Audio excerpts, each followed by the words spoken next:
welcome. Thank you for getting in here so quickly, and I would be happy to pass the microphone to AJC New England President Jonathan Dorfman.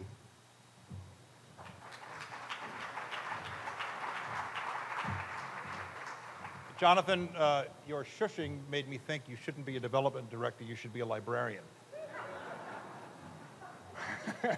I'm Jonathan Dorfman, and I'm president of AJC New England.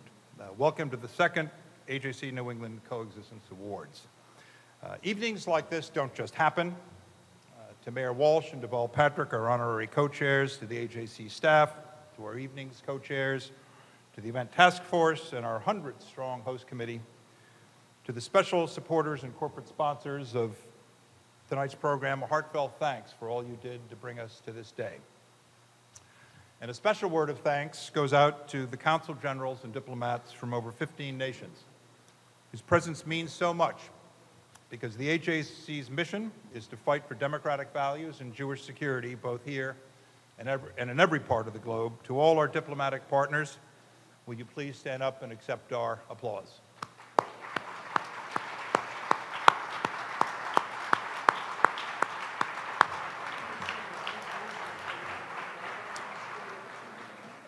At our founding in 1906, the AJC was a civil rights organization seeking to secure the rights of Jewish immigrants from Eastern Europe, a mission that soon led us to join the fight to end Jim Crow and the stain of segregation in our nation's public square.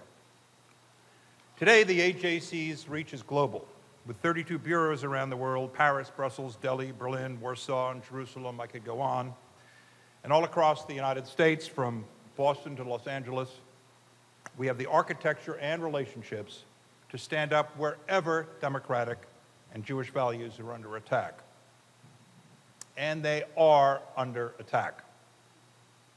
In a phrase troubling because of its very truth, French President Francois Macron, speaking last Sunday at the 100th anniversary of the armistice, the end of World War I, said, quotes, spoke of demons which are coming back to the surface. They are ready to wreak chaos and death, end quotes.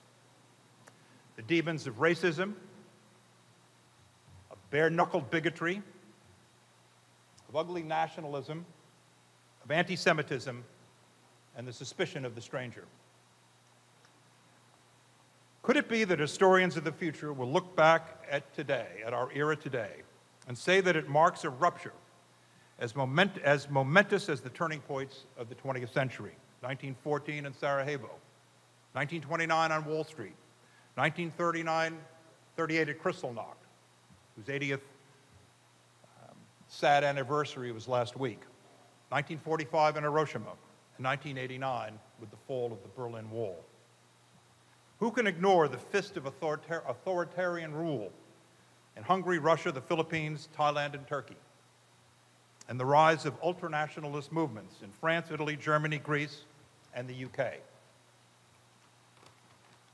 And who can deny the reality that the demons are still at large in America?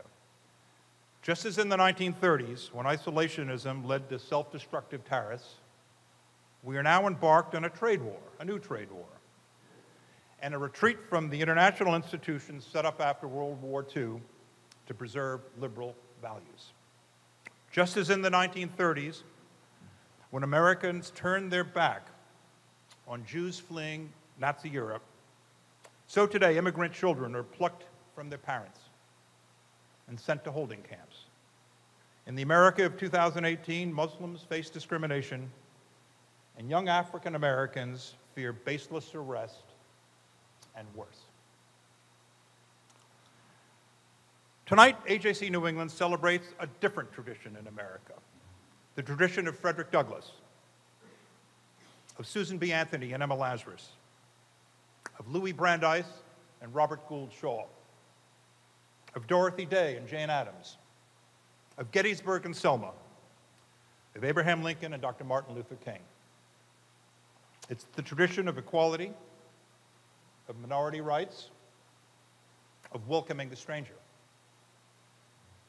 of celebrating pluralism and respect, of decency and understanding, and respect for facts. And as John F. Kennedy said in echoing Scripture, the belief that the rights of man come not from the generosity of the state, but the hand of God.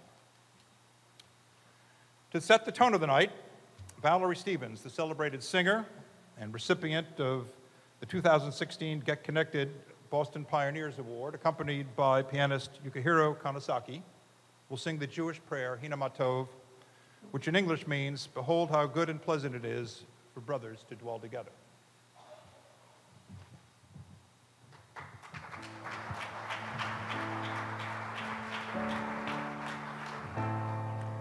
Rabbi, you shook my hand and I got nervous. I said, my first time in Hebrew.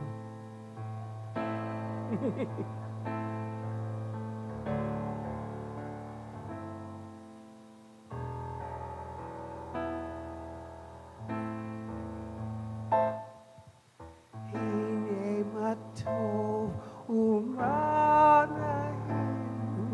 shava achim gam yachad. Hine matov umanahim shava achim gam yachad.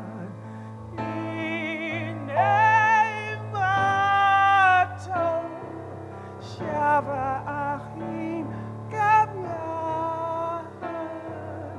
Hine matov shava achim gam yachad. Now, I've been told that most of you know this song.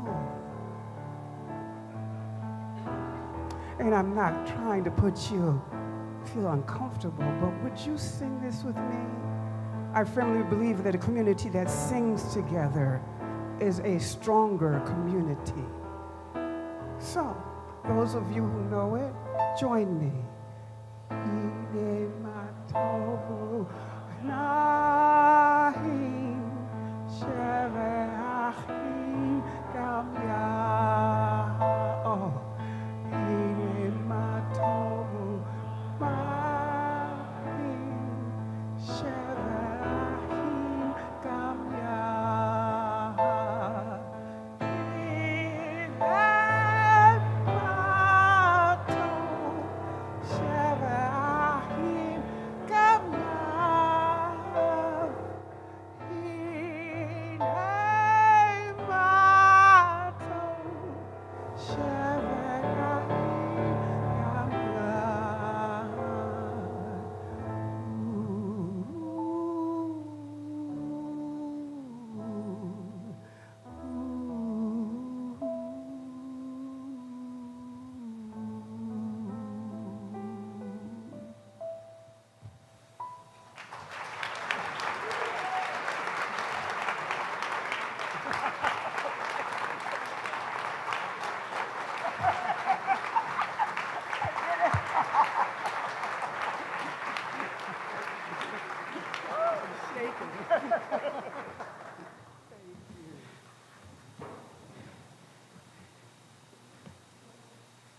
So for those of us who are used to singing that song, it's easy.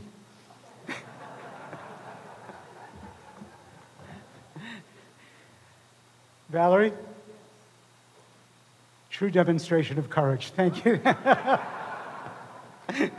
And you should know that the Ambassador Zev Boker is here. He's the Israeli Consul General.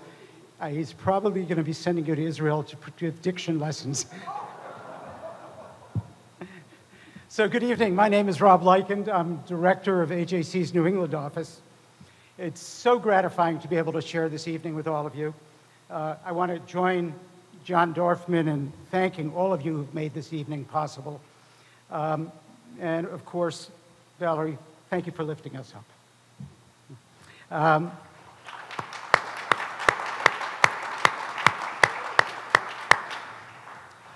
As some of you may know, the words from Hine Matov come from Psalm 133. And as you probably saw on the screen, they urge that people come together as brothers and sisters. And these are words that are no less relevant today than they were thousands of years ago when they were first written. I'd like to share a story with you that I think will illustrate what I mean by that. It took place on Iwo Jima, a small Pacific island that was the site of one of the most brutal battles of World War II. The United States suffered 26,000 casualties at the time, and there were over 7,000 dead. And when the battle ended, plans had to be made to bury those who perished. A young Jewish chaplain was selected to lead a non-denominational memorial service, but when several Christian chaplains objected, he withdrew and presided over a separate service for the Jewish survivors of the battle. This would have been the end of the matter, but one of the chaplains read the eulogy he gave and was so moved by it that he started to share it with people, and it ended up in Time magazine.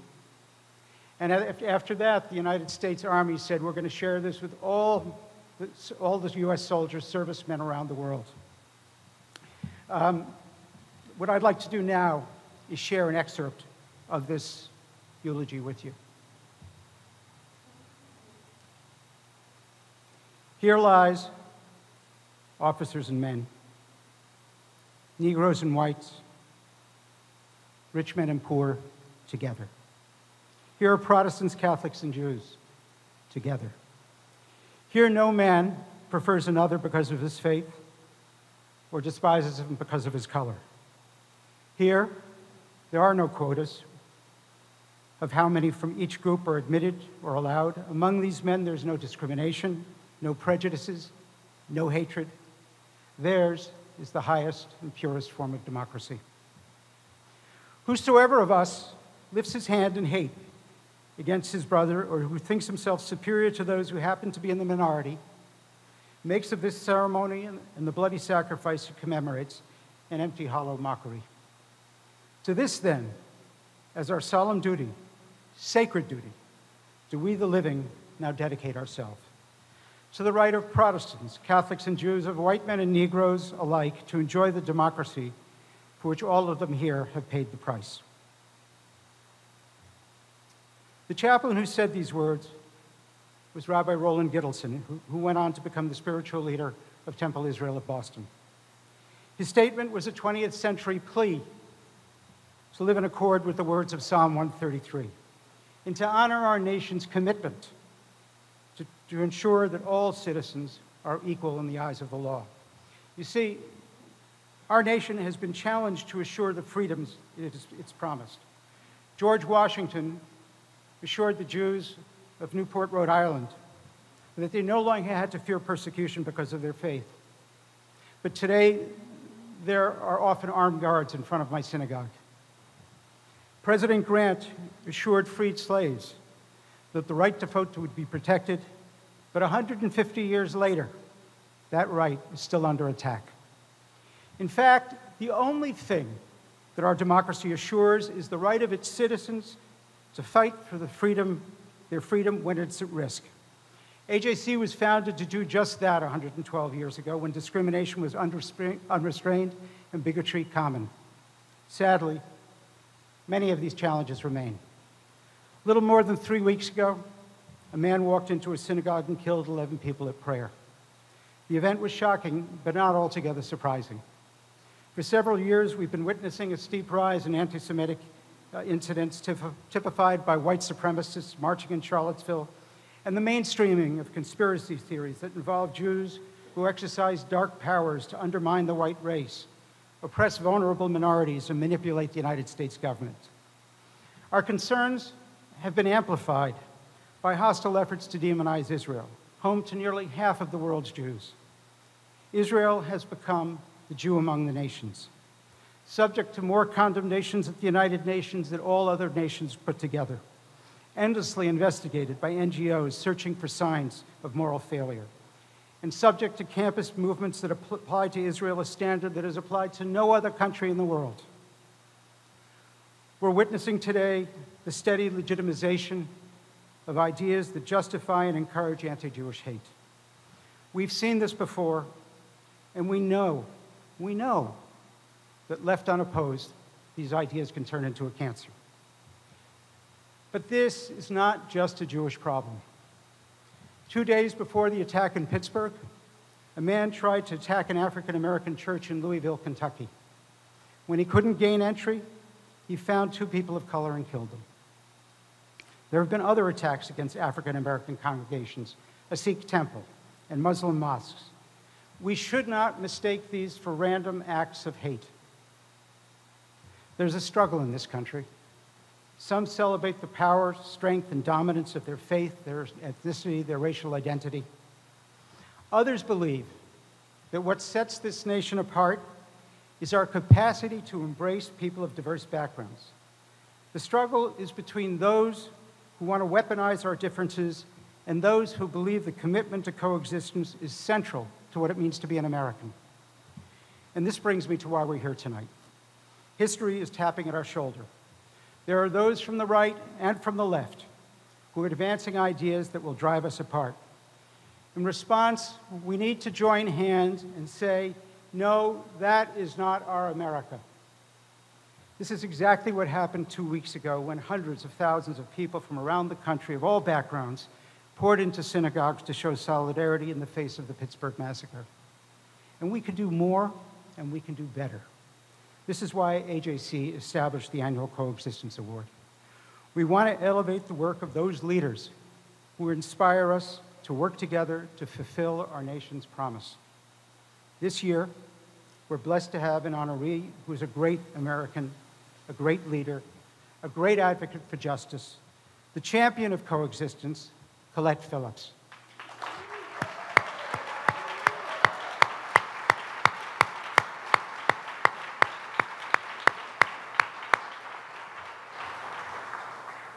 AJC is privileged to have her as a member of our leadership board, and I am so blessed to be able to call her my friend.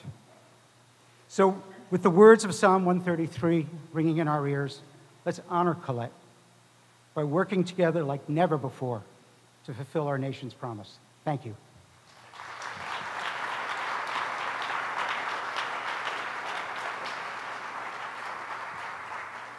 It's now my pleasure to introduce 2 people who know Colette especially well. Dr. Priscilla Douglas is an executive coach and author who has served as a White House Fellow, held a variety of senior positions in Massachusetts state government, and often finds herself on planes to faraway places where she lectures and coaches. Bob Rivers is the celebrated chairman and CEO of Eastern Bank, America's oldest and largest mutual bank. During Bob's tenure, Eastern Bank has built upon its long legacy of community service and philanthropy by developing a robust platform in support of various social justice and sustainability issues. Priscilla will speak first, and then Bob will follow. Thank you.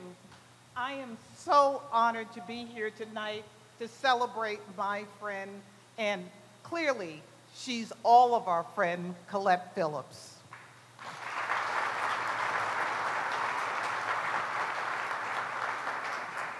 When Colette arrived here in Boston, it wasn't only the weather that contrasted with her island home. In Antigua, people of all color were everywhere. They held prominent and visible positions. It wasn't unusual to see a black doctor, a black lawyer, a person of color in any role in Antigua. Multiculturalism was a lived experience for Colette. And although colors range from black to brown to white, people were not judged by their color. It really wasn't the defining way.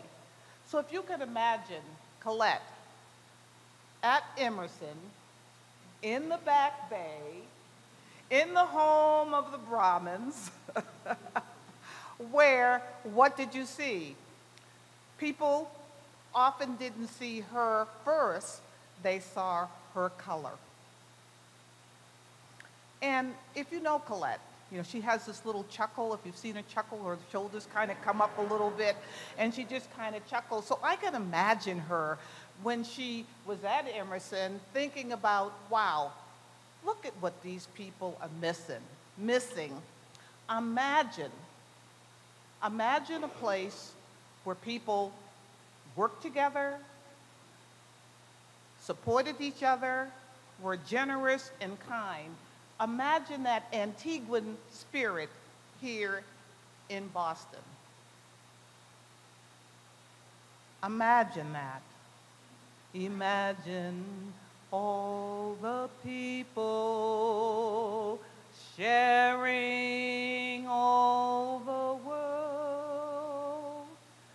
You may say, I'm a dreamer, but I'm not the only one. And with that spirit, Colette started reaching out to people in Boston, reaching across boundaries, reaching across silos, pulling people in. And you know that spark that she has, that talent, that humor, that persistence. Colette doesn't take no from anyone. And as she reached out, Boston reached back to her. And one of the earliest people that responded was none other than Nancy Corman. Where is she? Wave your hand, Nancy. And Nancy became Colette's mentor, fellow traveler, fellow spirit, fellow warrior. And Nancy would be the first one to tell you that although Colette makes networking look easy, it's truly, truly hard work.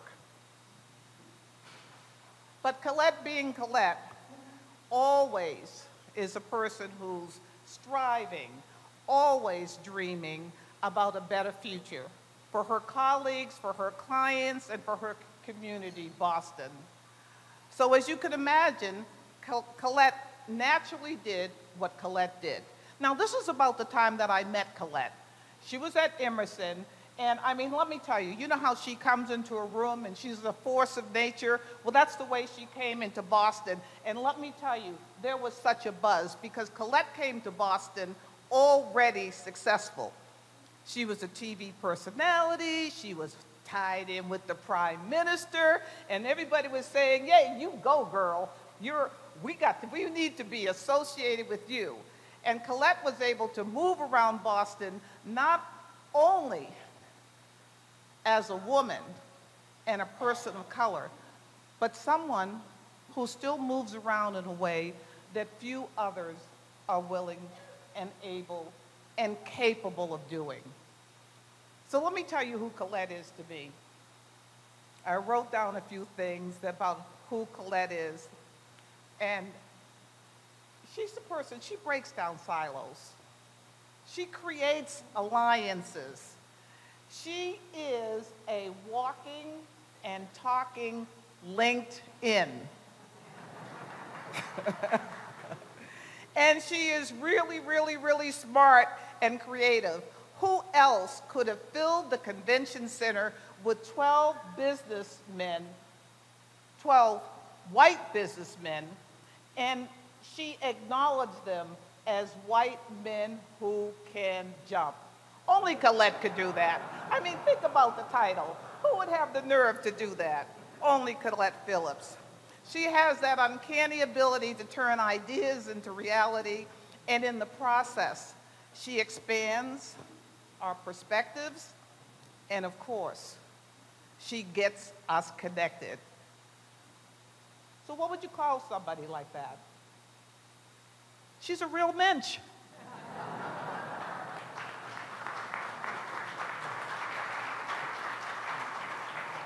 And I'm pleased to pay tribute to her because her dreams and her imagination have no limits. Imagine a world and living life in peace. You say she's a dreamer, but she's not the only one. For a world to live as one. Thank you.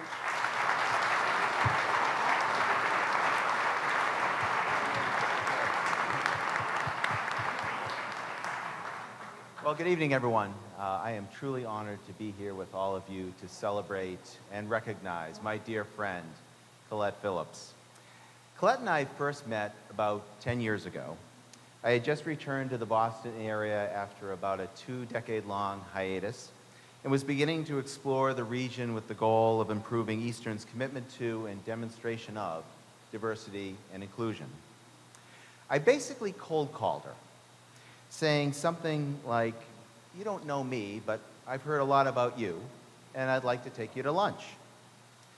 Thankfully, Colette accepted my invitation and subsequently joined Eastern's board and our board nominating committee.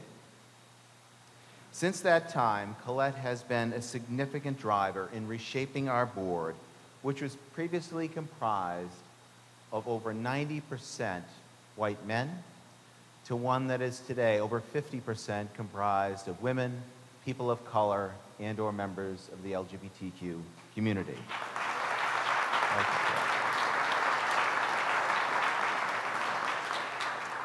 First and foremost, the benefit of doing this has been the development of a more robust collective thinking at the top during a more rapidly changing time in which we are faced with increasingly complex decisions. In short, we are now making much better strategic choices. Our more diverse board has enabled us to attract more diverse talent throughout our organization, improving our performance at all levels, leading to the fastest pace of organic growth in our 200-year history. But it has also made us an employer of choice and has helped advance our mission to serve the community. So many things that we have done to achieve this was due to lessons that we learned from Colette, starting with lesson number 1. Diversity is deliberate and intentional. It was through deliberate intentionality that we set specific measurable objectives towards more diverse hiring and leadership development, while holding ourselves accountable to continued progress. Today, women, people of color, and/or members of the LGBTQ community also comprise more than 50% of our executive management team. Colette understands that as human beings left to our own devices, that we will generally interact with others that look like us and think like us unless we consciously make the effort to establish relationships with others. It is only through these personal connections that we can begin to appreciate experiences and perspectives different than our own. And while we will not always agree, we will better understand and engage in mutually respectful conversation. Colette's most famous social innovation, Get Connected, Boston's largest regular multicultural networking event, which has brought together professionals from all communities on a bi-monthly basis for over 10 years, is based upon this fundamental principle. Get Connected has been a central ingredient as Eastern has broadened its network and is helping to reshape Boston's business community as well. It is through her leadership, proactive engagement, and constructive encouragement that Colette has set an example we should all follow in business and in life, one that is so very needed in our political discourse, social media, and how we interact with one another in society today. It is only through this that America can truly be great. Thank you, Colette, for helping so many of us find our better selves in creating a world we can be more proud to be a part of.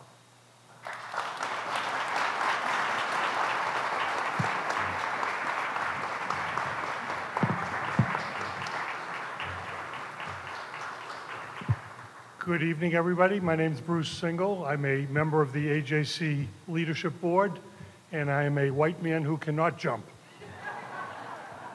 It is a great pleasure to introduce Mayor Marty Walsh tonight, and that is because his life and his career embodies so many of the qualities that we are here to celebrate at AJC's Coexistence Awards.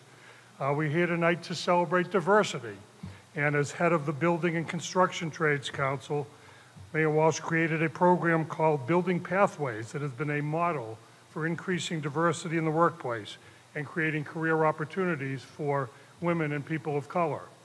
We are here tonight to celebrate compassion for those in need. And as mayor, he has created a state-of-the-art homeless shelter in his battle to help end chronic homelessness. And as a recovered alcoholic, Mayor Walsh has created a first in the nation municipal Office of Recovery Services as part of his commitment to combat addiction. We are also here tonight to celebrate opportunities for the forgotten. And Mayor Walsh has created a job apprenticeship program and an Office of Financial Empowerment to provide powerful tools for low-income workers to find meaningful workplace opportunities. And we are here tonight as well to celebrate human rights. And as a member of the Massachusetts House of Representatives, then Representative Walsh was a leader in the fight to defend marriage equality for the LGBT community. Mayor Walsh was born and raised in Dorchester by immigrant parents. He understands the importance of opening our arms and our hearts to newcomers and to strangers. He has faced many challenges himself, and he believes that Boston is a city where anyone can have the opportunity to overcome such challenges and to pursue their dreams.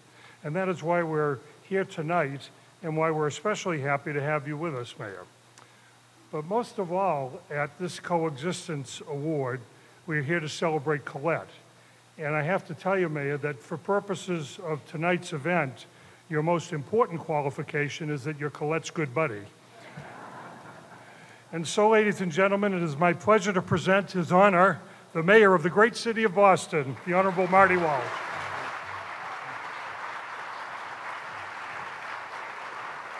Thank you. Thank you, Bruce, and I want to thank you for that great introduction. You read it exactly how I wrote it, so thank you for that. I have some tough acts to follow up here, I'll tell you that. I'm going to start with Bob.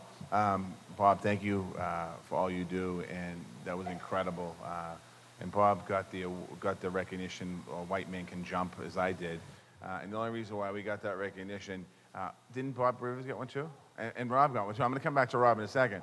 I don't know if any one of us could have jumped if we had to, but I appreciate that. And Barry got it. Yeah, there's a few of us here. Barry's over here. Barry can jump when he needs to jump. I know. I've seen him jump. And Priscilla, I didn't realize you could sing. That was amazing. So congratulations. That was awesome. Jonathan, thank you for your opening remarks. You know, and when you hear that, and Rob, yours as well, when you hear what you're saying, it kind of makes us all take a step back and think about where we are today as a society, where we are as a culture. A lot of what you spoke about, young people, including myself, read about in the history books. We learned about in the history books, so we have our own family experiences. And it's unfortunate what's happening today in this world that concerns of the past are looming out there. And I want to thank you both for recognizing that tonight and working here and all the great work that you do at AJC, as the board chair and as the executive director. Thank you for your work. It's needed now more than ever, I think, and we need to continue to have those conversations and those reminders to all of us. So thank you for your great work.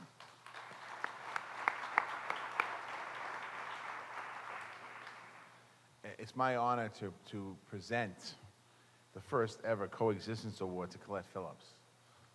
Second, well, my notes are wrong, so I'm giving you the first. I don't know who got the first, but it's not you, so you're the first. I met Colette, officially met her in 2013. I've known the work she did, and I was running for mayor of Boston, and she was not on my campaign. And I thought to myself, wow, who is that woman over there? Because she seemed to be connected to everybody, literally. And after the primary, I had the good honor of Colette coming on board and educating me on a whole bunch of different things, but in a way that was not a preaching way and not a forceful way, but somebody who I said, you know, this woman is really, literally connected to everybody. And I can honestly say in my entire time knowing her over the last 5 years, getting to really know her, I've never, ever, ever heard anyone say a bad word, a disparaging word, anything about this woman. and what she has done. And I'm going to read in a minute and talk about what she's done in her career. She truly is unique and amazing. And I think Bob Rivers hit the nail on the head when he talked about being out of this city for 20 years and coming back and getting connected to Colette about how do you move forward. And that's what she does. She helps people. She's never, in herself, doesn't talk ill of people. It's about how to connect people. Colette is somebody who's changed Boston for the better. To me, coexistence means more than living in peace apart from another. It means getting together, working with each other, working and truly living together and connecting to each other and truly connecting to each other. No one knows how get connected means more than Colette. No one does more than Colette to bring Boston together. And there's been a lot of talk over the last bunch of years. Have we advanced? Have we not advanced? The conversation, the question is still out there. Have we moved as a city? I can't answer that tonight. But I know one thing, that Colette has moved us as a city and has connected us as a city. She's worked on other issues that are important to a lot of us in this city. She's worked on the member of the Women's Workforce Council, leading the charge for pay equity and representation for women, something that is really important. She's also a key, I don't know if Jim Rooney's here, but she's a key partner in the Chamber of Commerce to our work in elevating professionals and people of color and businesses of color and making sure that people have opportunities. That's vital work, but it's more than business leadership. Colette has built personal bridges, relationships that create transformative change. Colette is an informal advisor to me and to probably more than half of my cabinet. There's been many times where I'll call her on a situation and I'll say, I'm not sure exactly how to proceed. And she'll say, without much hesitation, she'll come back with the answer or with an understanding or an idea on how we move forward. Which means that she potentially could be secretly running the city. But in all seriousness, these are real issues in America and in Boston, and maybe some of the most that we face today. And I want to thank her for that. Loud voices, as mentioned earlier in the national conversation, are trying to push us apart and even backwards. We hear it too much, too often. When we leave here tonight, we're going to go home. If you're like me, you'll turn on CNN, and I'll find out what's latest in the world and some outrageous statement that was made by somebody down in Washington, D.C. And then I'll hear a national leader from another country come back and rebut that person indirectly. But hate has reared its ugly head in our country, from Charlottesville to Pittsburgh, and obviously that goes beyond, before that. So we have to strengthen our resolve here in the city of Boston to overcome our historic challenges and to move our city forward and set a different tone for this country. And it's incumbent upon cities and states and special people who do work like Colette does, who've devoted her life to that, to making that change. And it's exactly what Colette has done and is doing every single day. It shows in the way how she goes about her business. She does it with imagination and joy. She does it without regard for status or positions. She's as comfortable in a neighborhood and talking to people at somebody's kitchen table as she is in a Fortune 500 boardroom. Some people are good at talking about our city's challenges. Colette jumps up on how to meet those challenges head on. She certainly is absolutely one of a kind, and I think that as I'm speaking up here today, the amount of heads that are nodding in the audience know exactly what I mean. You're here tonight mostly because of Colette. Her spirit is infectious, and we can all be more like her. By the way, she's doing it at a national level as well. I don't know if anyone in this room knows how political she is. I think most of you do. But if you ask Stacey Abrams in Georgia, who hasn't lost yet, or Andrew Gillum in Florida, their impact, it's incredible. being connected in Boston used to mean getting out of parking tickets. It was a tribal concept. Not anymore. Colette has flipped that on its head. Thanks to Colette, being connected in Boston now means the world is more diverse than it ever was before, and our city is stronger for it. Our state is stronger for it. And Colette, I want to thank you for the gift that you are giving to our city. I want you to come on up here and accept your award.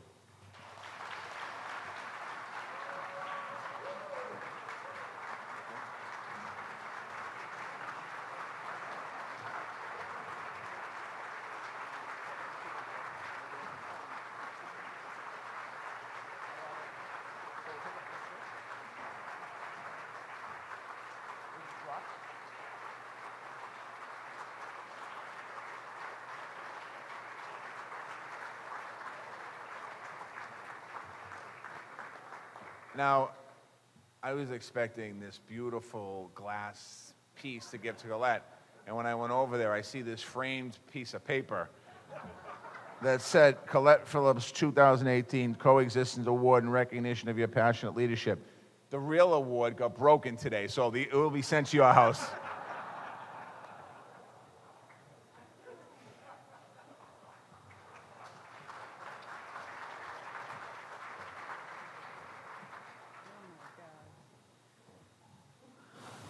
Wow. Thank you, Mr. Mayor, and thank you for being the second mayor to sign the AJC pledge for zero tolerance for anti-Semitism in the city of Boston.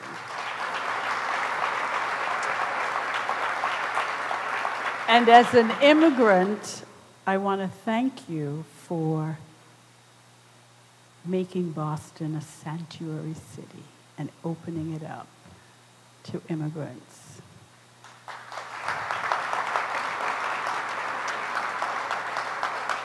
And for your work on race dialogues, something that has never been done before in the city of Boston, having people talk about the issue of race. So thank you for that. As you know from the first phone call I got from you, when Charlotte Gola-Ritchie connected us, you had me from hello. So thank you. To Bob Rivers, Bob, you are the gold standard for diversity, equity, and inclusion when it comes to a corporate CEO.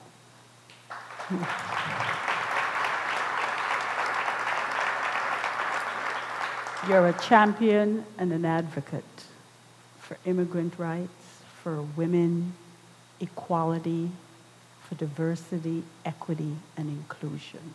Thank you for all that you do to make corporate Boston a better place. And to my good friend, Dr. Priscilla Douglas, something that many of you may not know about Priscilla. Priscilla was the creator of Massachusetts' first hate crime law when she was the Commissioner of Public Safety under Bill Weld.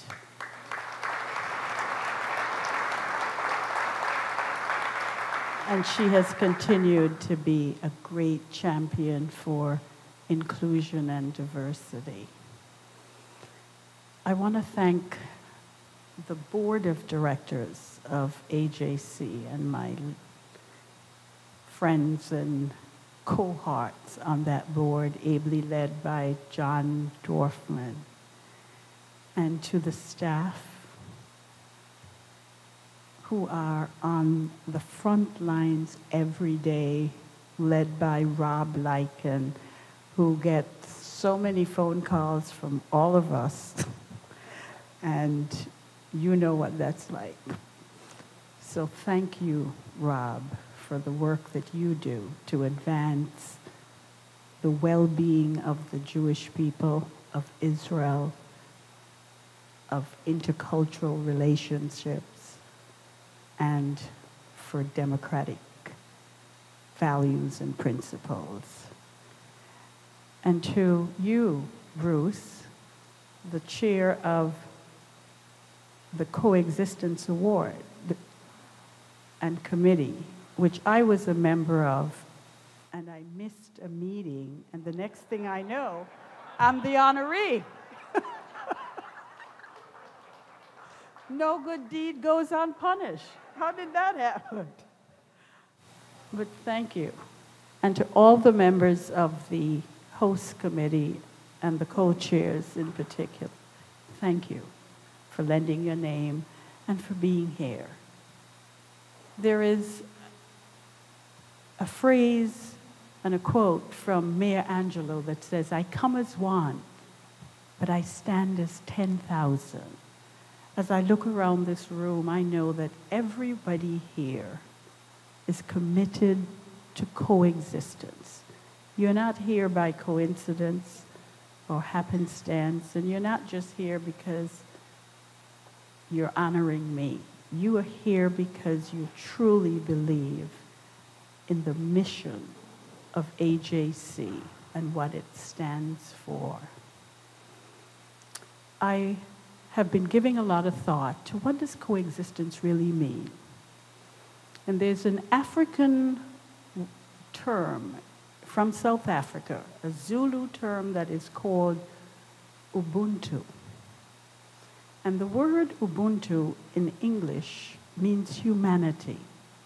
It means my humanity is intricately connected to your humanity. And isn't that what coexistence really is about?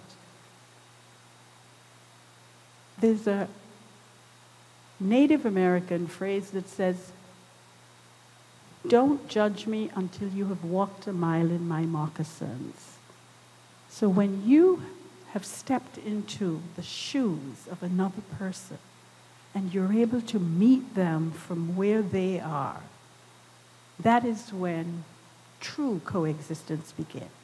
True coexistence begins at the end of your comfort zone, when you are able to open up your circle and welcome other people in.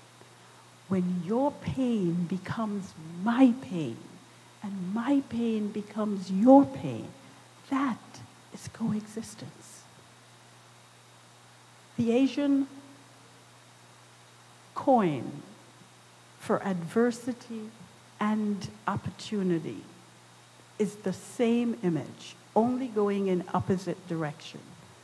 And even though we are at an inflection point in our history at this time, where hate, divisiveness, deceitfulness, and just horrible hate feels like we are in the dark shadows of something evil.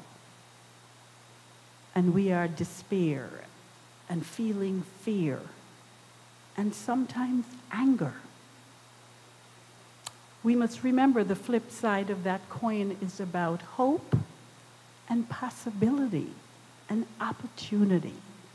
And I was privileged to see that on November 2nd, as I stood in the sanctuary with the mayor at Temple Israel, where hundreds of people of all backgrounds and all faiths came together and said, "Not on my watch.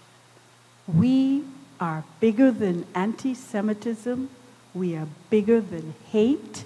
We are bigger than bigotry. And we are bigger than racism."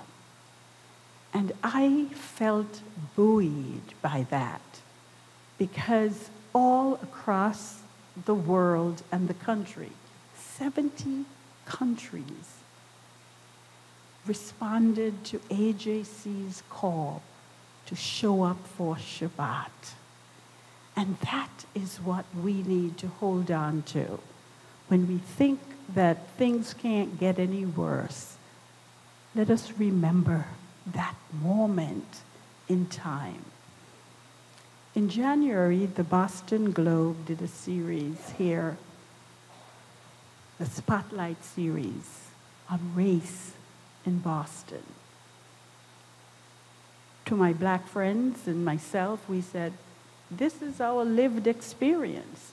It didn't matter what level you were. You had experienced the racism, whether it was in wealth, equity, and disparity, or health. And my white friend said, oh my goodness, I didn't realize that it was that bad. And I want to talk about coexistence from the perspective of economic equity and what that means. And the lessons that I have learned from some of the people who are in this room about coexistence. I grew up on the island of Antigua with parents who imbued me with a sense of Judeo-Christian values that are rooted in the fact that you have a responsibility to make a difference. It is the same as the Jewish principle of tikkun olam, repairing the world. And as the fabric of our country seems to be coming apart at this time, we need more healing today than ever before. And I will tell you, when I was a 24-year-old scared kid who had just graduated from grad school and didn't know anyone, became the PR director for the largest Girl Scout council in New England. And there was a little article in the Sunday Globe that was called Who, What, When, Where, How, in the business page. If you're old enough, you know that. And I got a call one Monday from a crazy woman who said, you don't know me, but I read about you. My name is Nancy Corman, and I have a group called the Women's Lunch Club, and I'd love to invite you to meet the women in that group. You cannot imagine what that meant for a 24-year-old who had no network, knew no one. The closest relative lived in Brooklyn, New York. And here was a woman who was willing to open her circle and invite me in, and continue to do so 38 years after. And like I like to tell Nancy, when I come to her house, it's like a get connected. There are people of all backgrounds, and she can cook like no white woman I know. She cooks like my mother, real seasoned food. But Nancy opened up her door. And there is someone here by the name of Richard Flyer who came down from New Hampshire to be here tonight. I met Richard Flyer when he served on the board. He is the guy who developed the Design Center. He's now retired.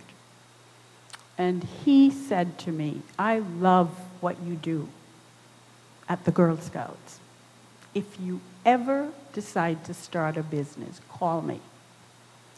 And Richard, every time he has had a project, whether it's in Boston, New Hampshire, or Connecticut, has called me to do the press. Not because I'm black, but because he knows what it's like to be told, you can't come into the club. You don't belong. By the way, we have enough. We met our quota. And so he opened up himself. And Richard was the co-founder with myself and Larry Lowenthal, right here with the AJC, and Judy Obermeyer and the late Mark Levinson, a former board member of the Black Jewish Economic Roundtable, which was a roundtable way ahead of its time. This could have been the Boston equity initiative. It was having Jewish business leaders and entrepreneurs nurture and mentor young black entrepreneurs like myself. And then there was Ambassador Barry White, who, when he decided that he wanted a PR firm for his law firm, didn't say, let me do an RFP, let me figure out how I'm going to do this. He picked up the phone and he called. He said, I want you to come help us build awareness. That's what coexistence is about. It's putting yourself in the other person's shoes. And then there was Deborah First, a woman that I met in 1983 when she worked for Dukakis, and who, when she was looking for a PR firm, she called me. I had just started my business in '86, 3 years after I met her. And she gave me the opportunity. Why am I telling you this? I am telling you this because coexistence and economic equity, it's about deliberate and intentional. It's understanding where people are from their place, that my pain is your pain. When you open up yourself, I can understand what it's like for a Jewish man to be afraid to wear his kippah, because he might be a target for somebody who decides they don't like Jews. And there goes one of them, and I'm going to pick him off. The same as someone who looks at my skin color and decides, I'm not going to, I don't like this woman. They don't know me, but they have decided that my skin color is something that they are going to hate. So I want to say this as we close, as I close, that the whole aspect and the pathway to coexistence and freedom is already built into and baked into the greatest motto this country has had, E pluribus unum. Out of many, we are one people. It only takes a little courage, a little conviction, a little compassion to lead us down the pathway of love, of coexistence, and freedom. Thank you.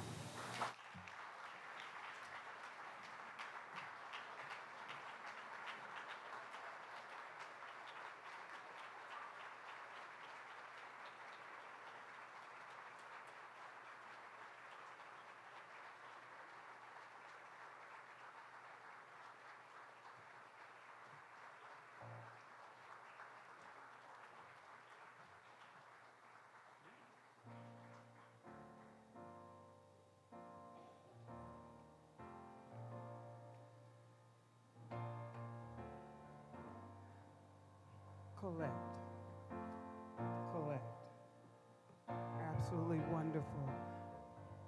I have the mic right now, so I'm feeling very Bostonian, and I have to say something to you.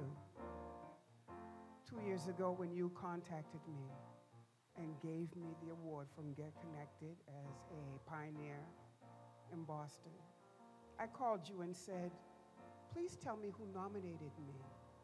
And you said, I did. You have no idea what that meant to me as an artist in Boston, trying to use art to create change. You put your head down, you do the work, and you move on. You showed me somebody was paying attention. That meant so much to me. Thank you, Colette.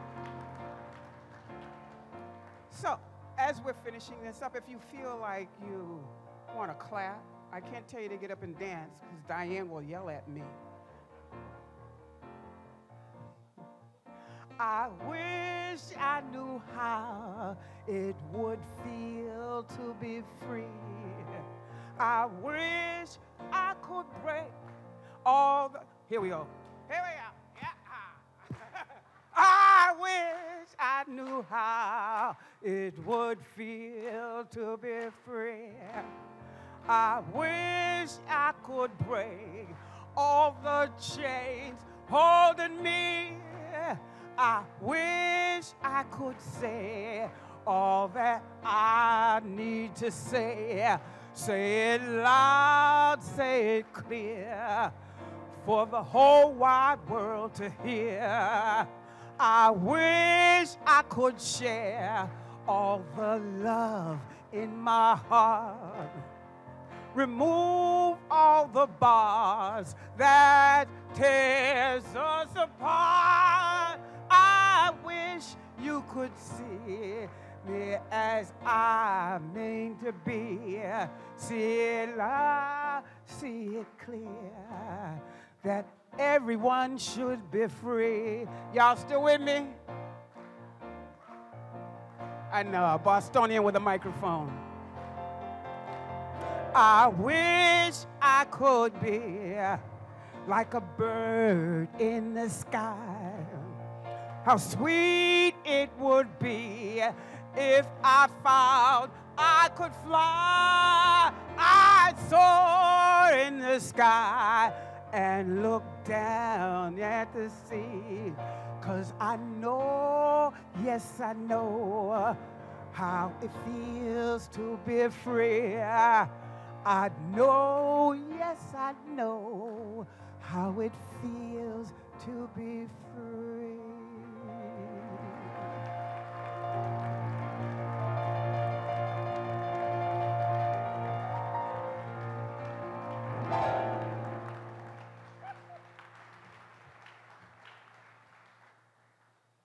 Not bad. You were amazing.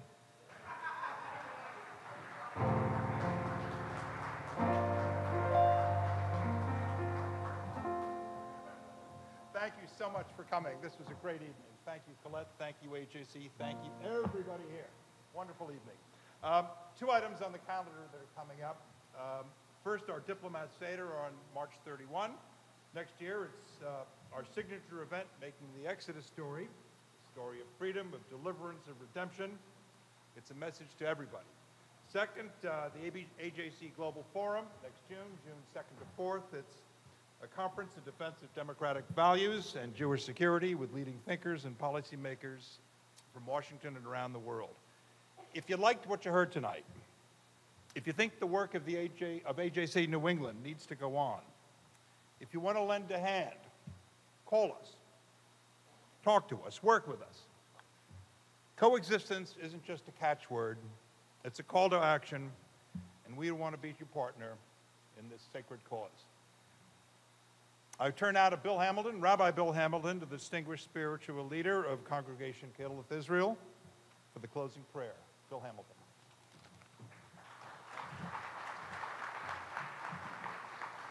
Thank you, John.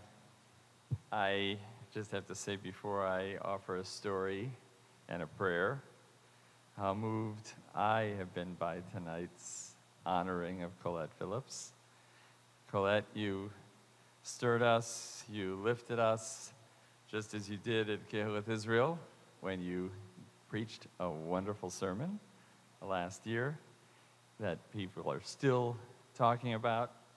And in the same way that you brought us to a higher place in our sanctuary there, you brought us to a very, very high place and an important place tonight. And thank you so very, very much for that. So again, since I stand between you and dessert, a story and a prayer. A story about a father who's driving with his 4-year-old son in Boston, and they look up at the Zakim Bridge. And the young boy asks a question. He says to his father, "How come the bridge is so tall?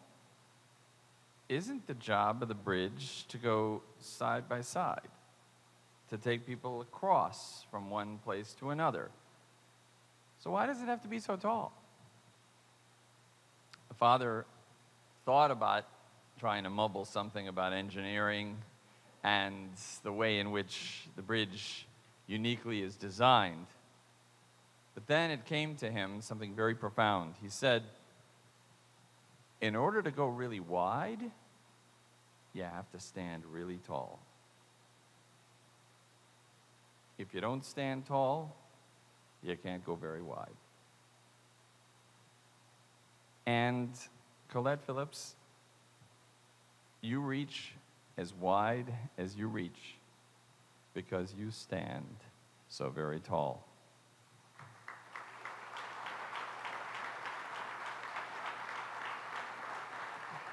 AJC reaches wide because it too stands so very tall. And so let us pray.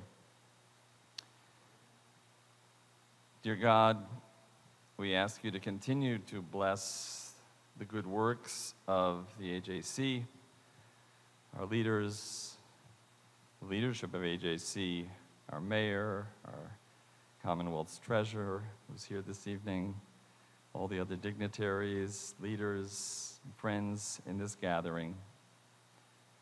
Dear God, we thank you for Colette Phillips, for her capacity, her unique capacity to inspire, for her influence as an agent of blessed change throughout our region and indeed around the country and around the world. God, we ask you to continue to watch over her, to guide her steps as she renews her strength to stand tall, especially tall, with her pace-setting leadership that demonstrates how the sum of bridge-fortifying collaboration does become much more than the capacity of its constituent parts. God, we ask you to continue to give her strength to inspire us all and to let Colette continue to show us how goodness can feel attractive. God, may you bless and keep her. May you be gracious to her and show her your favor. May you turn your countenance upon her and grant her peace. So may this be the case for us all as we say, Amen. Good evening, everyone.